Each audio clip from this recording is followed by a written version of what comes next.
조금 전에도 우리 최 집사님 기도하셨지만 හන්가리의 그 다뉴브 강에서 우리 관광객들이 많이 피해를 당했어요. 인천 분들도 있고 3대가 한꺼번에 좀 돌아오지 못한 이런 비극적인 일이 있었습니다. 제가 89년도에 그 다뉴브 강 위에 있었어요. 그때는 큰 배들이 안 다니고 그리고 또 안전 같은 거 그렇게 신경을 안 써도 참 편안하게 그렇게 여행할 수 있는데 이번에 사고가 컸던 것 같습니다. 비도 많이 오고 그래서 총회 본부에서는 각 교단, 각 교회, 전국에 있는 교회로 오늘 위해서 기도를 하십시오. 그렇게 이제 다 권면이 내려왔는데 우리가 기도를 했습니다. 사고가 없어야 되는데 항상 안전에 조심을 해야 될 것 같아요. 자, 오늘 여기 말씀에 보면은 악을 선으로 갚는 법에 대한 것을 가르쳐주고 있어요. 지금부터 약 한 3,000년 전에 중국의 춘추 전국 시대에 제나라 출신인 손자라고 하는 사람이 병법책을 썼습니다. 그게 유명한 손자병법입니다.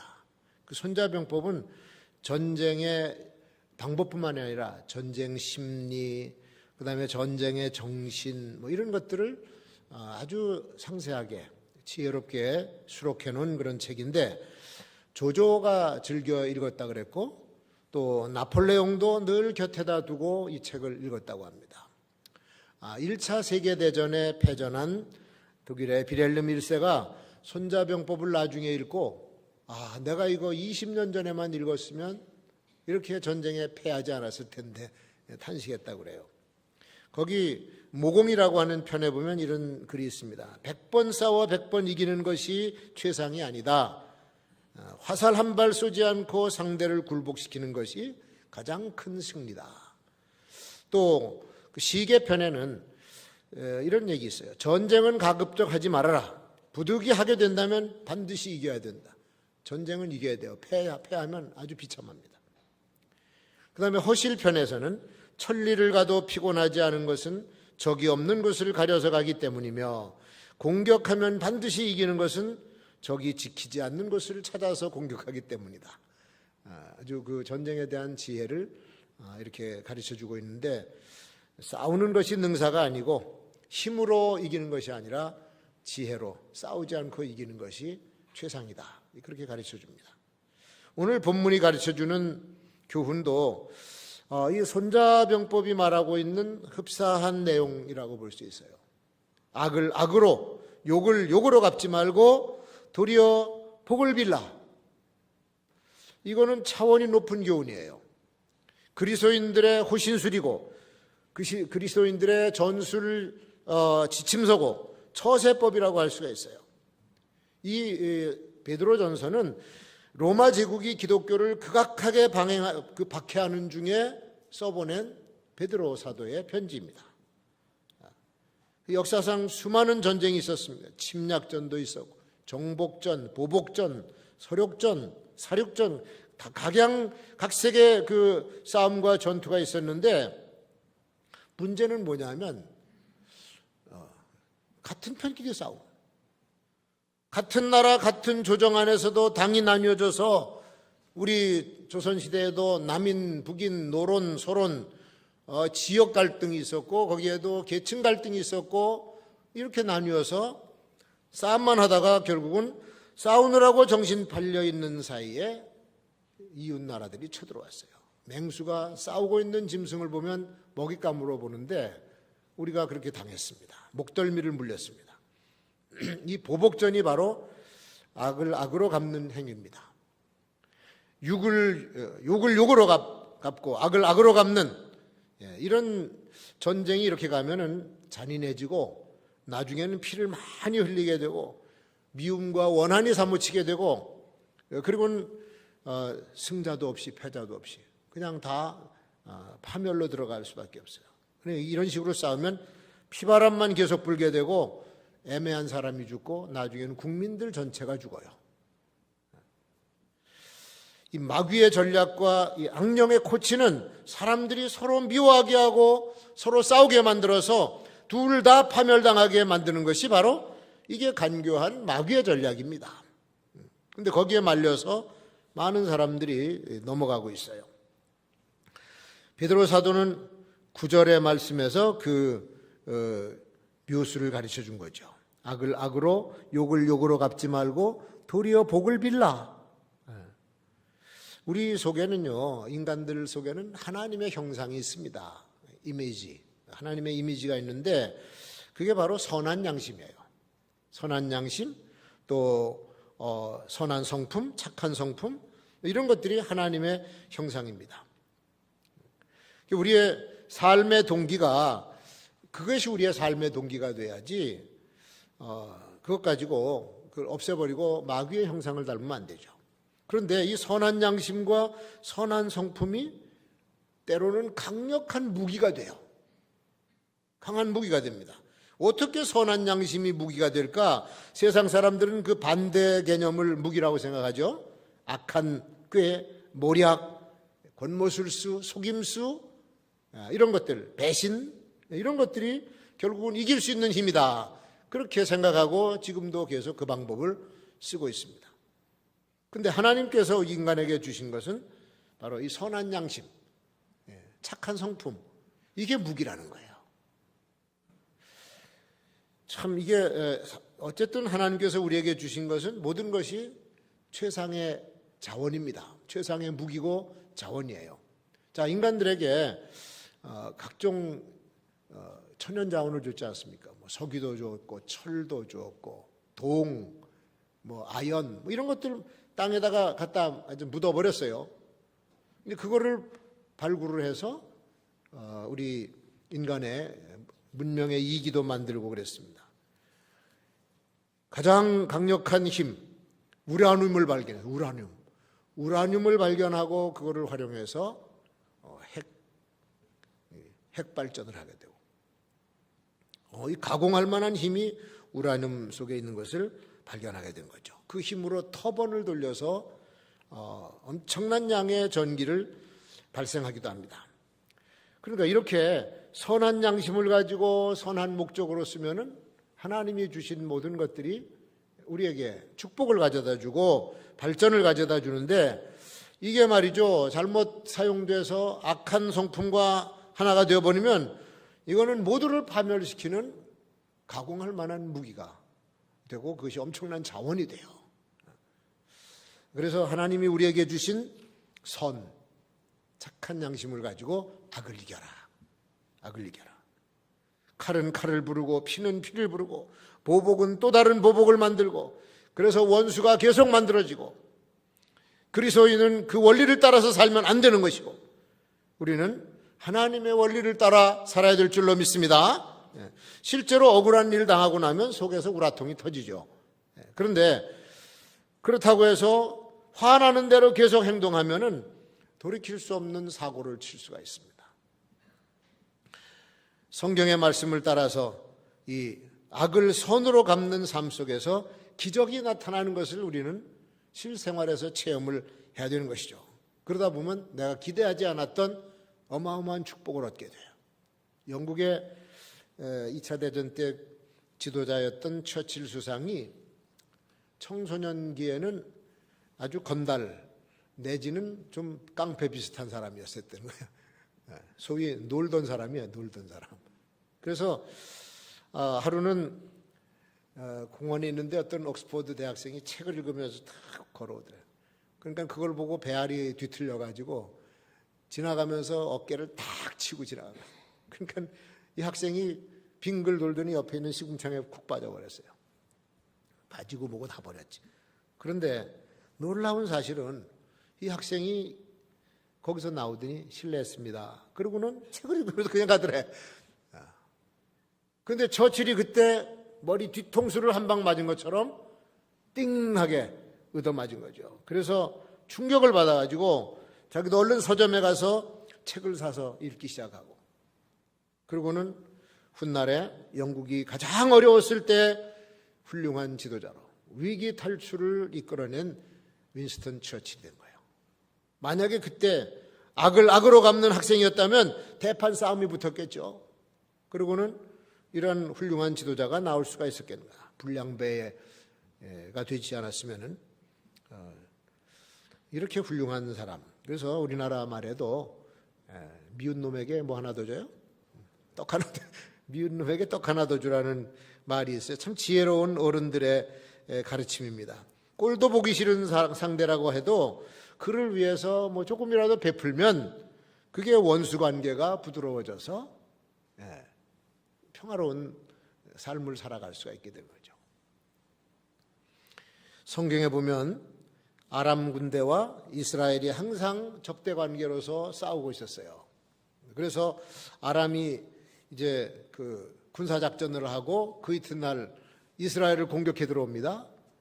공격해 오면은 자기네들이 작전 계획한 게 다 들통이 나 있어요. 그 이스라엘 군대가 항상 대비를 하고 그리고서는 이 아람 군사들을 맞이하니까 이겨낼 수가 없지. 그러니까 도대체 이상하다. 이게 우리 가운데 스파이가 있지 않고서는 이 전략이 밖으로 새나갈 리가 없다.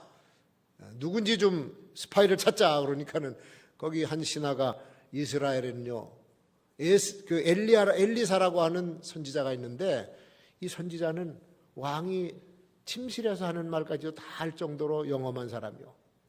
그래? 그러면 그놈을 죽이자. 그리고 군대를 이끌고 전쟁하다 말고 도단에 있는 엘리사에 살고 있는 도단성을 포위를 했습니다. 아침에 일어나 보니까 아주 뺑 둘러싸인 거야. 그 사환이 게하시가 난리가 났죠. 적군이 와서 이 조그만 도단성을 겹겹이 에워싸고 이제 죽이려고 그러는데 어떻게 하면 좋습니까? 그러니까 엘리사가 하늘에 그 불병거가 있는 것을 보여줘요. 게하시가 눈을 열어보니까 하늘에 있는 천군 천사가 아람 군대가 보다 더 많았던 거죠. 그래서 그 하나님께서 이 아람 군대의 모든 군사들의 눈을 즉시 멀게 다 장님이 돼버렸네. 그러니까 더듬더듬거리고 인도할 자를 찾기에 이제 그때 엘리사가 내려가서 이 아람 군대를 그대로 이끌고 어디로 가냐면 사마리아 성, 소위 이스라엘의 수도로 끌고 가요. 다 무장해제를 시키고 그리고 사마리아 성에 들어와서 거기 집결해 있을 때 눈이 딱 떠요. 보니까는 적진 한복판에 들어와 있고 군사들이 창칼을 들고 활을 겨누고 자기네들을 죽이려고 그리고 포위를 해서 있었습니다. 그때 신하가 그럽니다. 이놈들을 한 놈도 살려보내지 말고 다 죽여서 아주 전쟁을 하지 못하게 만듭시다. 그러니까 엘리사가 나서서 뭐라고 얘기합니까? 저들을 다 먹이고 다친 사람이 있으면 치료를 해서 편히 쉬게 해가지고 기력을 회복시킨 다음에 자기네 나라로 돌려보내십시다. 그래서 엘리사의 말을 듣고 거기 왕과 신하들이 다 그렇게 적군이지만 아주 잘 대접을 해서 보냈어요. 그 보내고 나니까 거기 뭐라고 얘기하냐면 그 기록이 열왕기하 7장에 보면은 이로부터 아람 군대의 부대가 다시는 이스라엘 땅에 들어오지 못하니라. 전쟁이 끝났어요. 그렇게 대접을 해서 보내니까 다시는 이스라엘을 침략하지 않는 그런 나라가 되어버린 것이죠. 그래서 이게 하나님의 백성은 마음이 너그러야 된다라고 하는 것을 가르쳐줘요. 우리 사회가 너무도 극단적으로 대립되어 있는 모습을 봐요. 화해가 이루어지지 않고 갈등과 대립과 분쟁, 전혀 뭐가 평화로운 모습이 나타나지 않습니다. 매일매일 싸웁니다. 이런 것을 보면은 참 우리 민족이 이러다가 다시 위기에 빠질 수도 있지 않느냐라고 하는 그런 위기감을 느끼게 되는 거죠. 화평을 이루어서 평화의 나라를 만들기 위해서 힘을 써야지 대립각을 세우고 싸우려고만 하면 문제가 커질 수가 있어요. 그래서 우리나라 좀 지도자들도 마음을 좀 넓혀서 너그러운 마음을 품어야 될 줄로 믿습니다.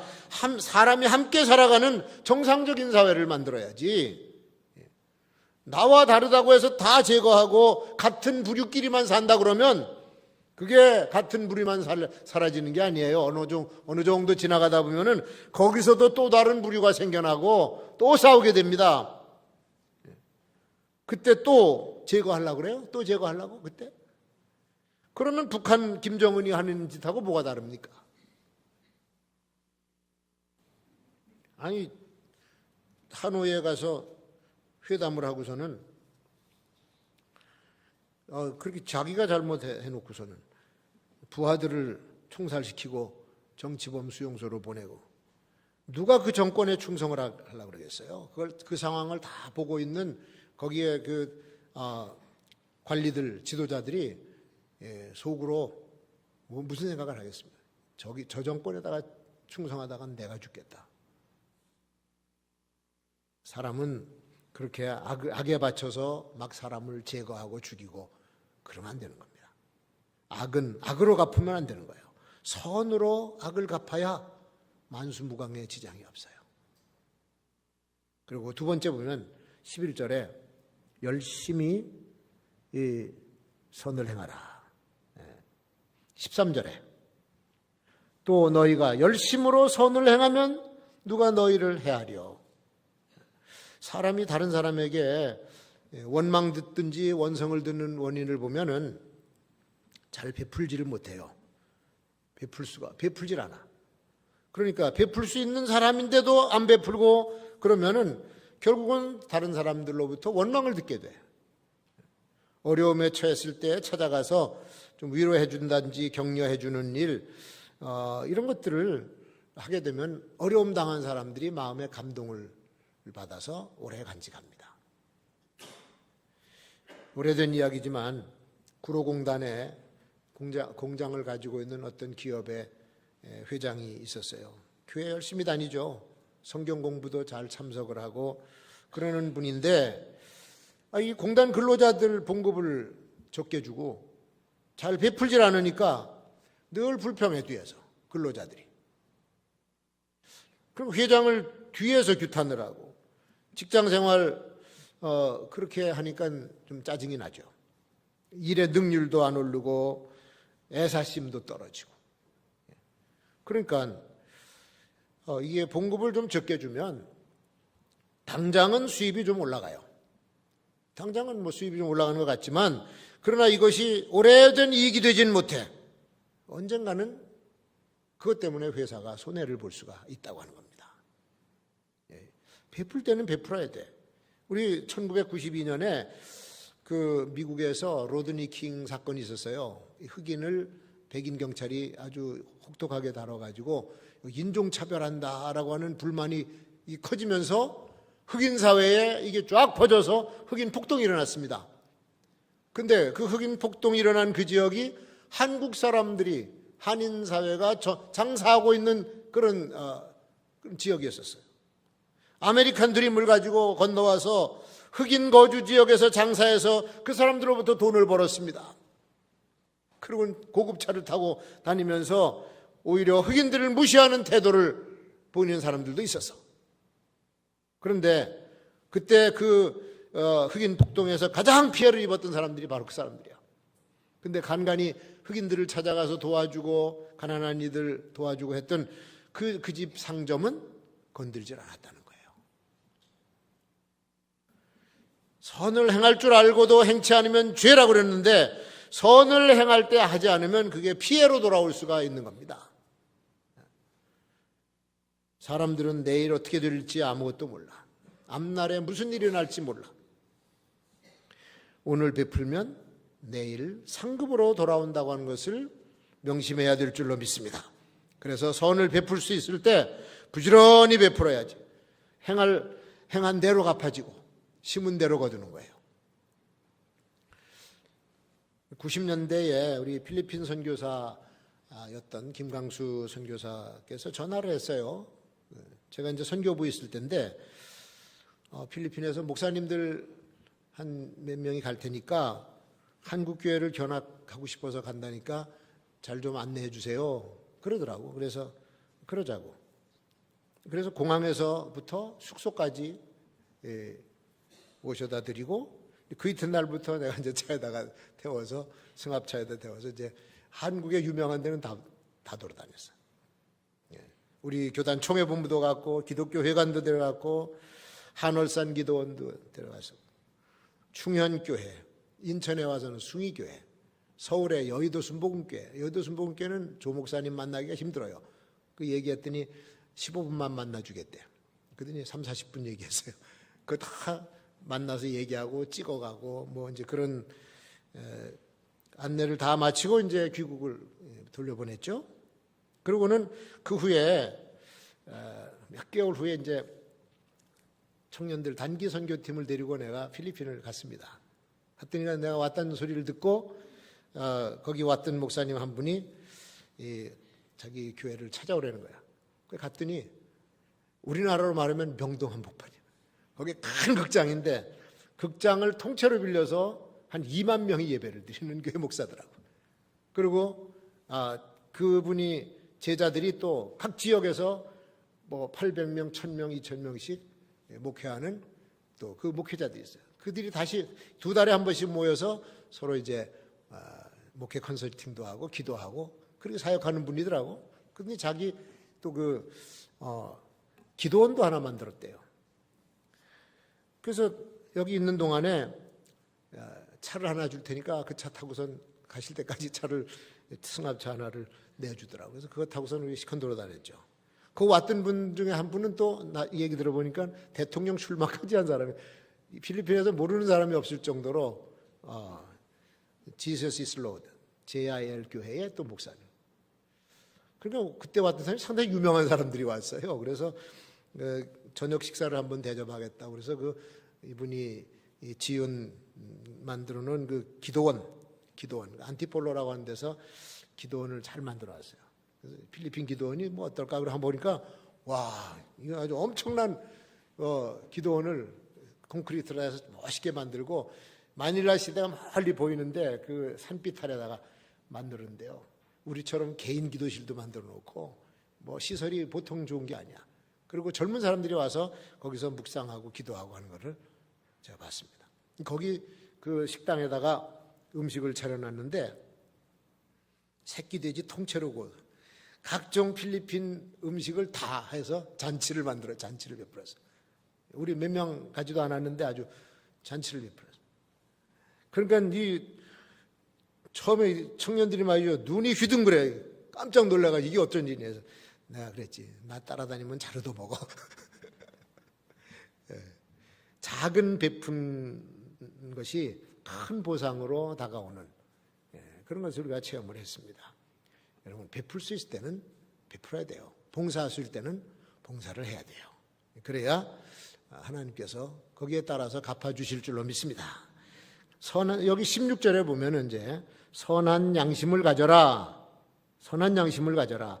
이는 그리스도 안에서 그리스도 안에 있는 너의 선행을 욕하는 자들로 그 비방하는 것을 부끄럽게 만들기 위함이다. 사람이 양심적으로 살아야 그 인생 또 모든 하는 일에 신용이 올라가게 돼 있어요. 신용. 그러면 다른 사람들이 그 사람들과 오랜 관계를 맺고 모든 좋은 것을 같이 해. 사업도 그런 사람들하고 하고 싶어하고 장사를 해도 그런 사람하고 하고 싶어하고 무슨 일을 해도 정직한 사람하고 신용이 있는 사람하고 하고 싶어하는 거예요. 그래서 사업을 경영하는 사람들에게 있어서는 신용의 흠집이 생기면 그때부터 기울기 시작합니다. 잘하다가 한 번 어기면 그렇게 돼요. 회복하기가 여간 힘든 게 아닙니다. 그래서 이 진실과 정직은 자산이 되는 거예요. 물건을 제작할 때 또 판매할 때 정직하게 만들어서 팔아야 돼요. 한 번 보고 말 사람처럼 바가지 씌우고 비양심적인 짓을 하면 절대로 안 돼. 처음에는 돈 버는 것 같지만 나중에 다 잃어버려요. 언젠가 어떤 업자에게 일을 맡겼어요. 근데 서비스 잘 해주겠다고 하더니 시키지도 않은 일을 해놓고 돈을 받아가는 거야. 그래서 당신하고는 이제 더 이상 만날 필요도 없다. 끝. 이렇게 되면 안 돼요. 저울추를 가지고 또 남을 속이는 행위. 우리나라 화장품 용기를 보면은 굉장히 두꺼워. 겉에서 보면 큰데 두꺼워. 그러니까 내용물이 작지. 근데 여러분 서양 화장품 그릇 보세요. 플라스틱으로 얇아요. 많아. 콜드크림을 써도 한참 써. 좋은 품질이라고 해놓고는 엉터리 물건으로 속이는 행위, 유해 물질을 함유시켜서 어린 애들까지도 해를 끼치는 이런 제품을 만들고, 포장을 하면요 위에 있는 거하고 밑에 있는 거하고 크기가 달라. 겉에는 굉장히 큰데 먹어갈수록 밑에는 이런 게 나와. 왜 이렇게 합니까? 이거 눈을 속이는 부정적인 행위야. 우리나라 제습기 살균제로 인해서 어린 아기들이 죽고 불구가 되고 아직도 해결이 안 돼. 아직도 뭘 이렇게 일을 하는지 모르겠어요.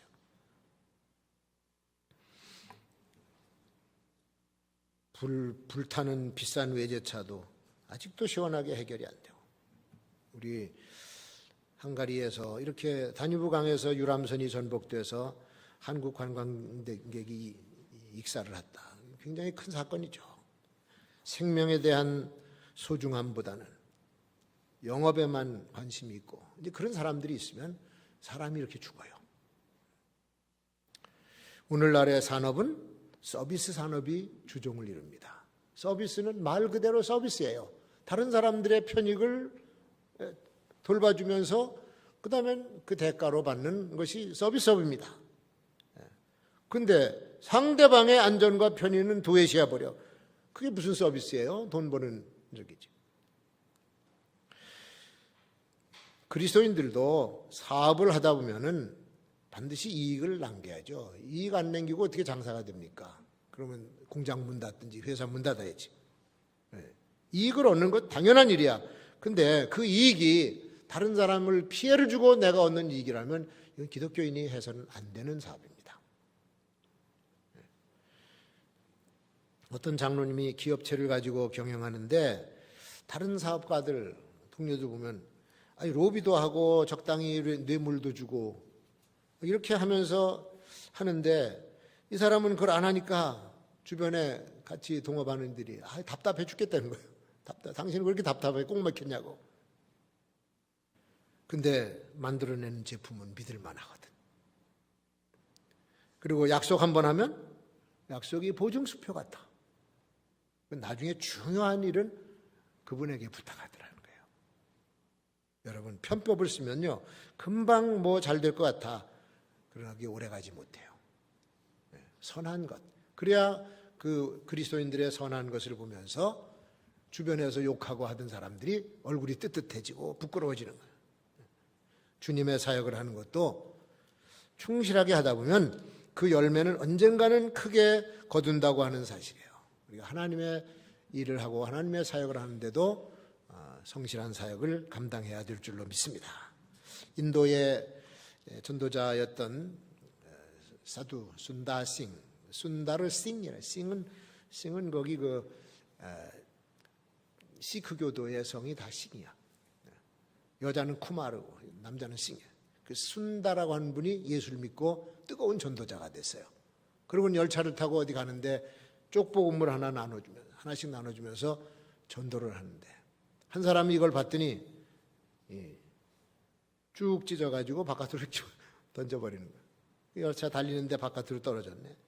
근데 저쪽 맞은편 철길에서 자살하려고 철도를 베고 있던 사람 눈앞으로 책자고 지나와서 보니까는 뭐 처음 보는 책이니까 그 옆에 지나가는 사람한테 이게 무슨 책이요? 물어보니까요, 이거는 위험한 책인데 이 책을 읽으면 큰일 납니다. 죽습니다.